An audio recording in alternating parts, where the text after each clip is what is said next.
योगा का हुक्म।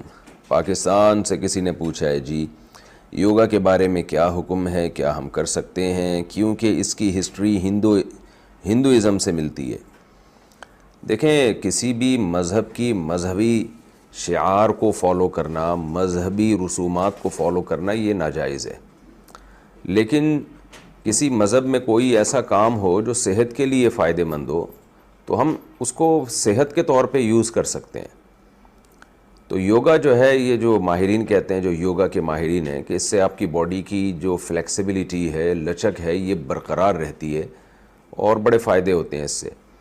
तो इसलिए हम जो योगा, अगर हम में से कोई शख्स योगा करता है, कोई मर्द या औरत, तो उसका मकसद हिंदू की किसी रस्म को फॉलो करना नहीं है, बल्कि उसका मकसद मेडिकली, फ़िज़िकली ख़ुद को फ़िट रखना है।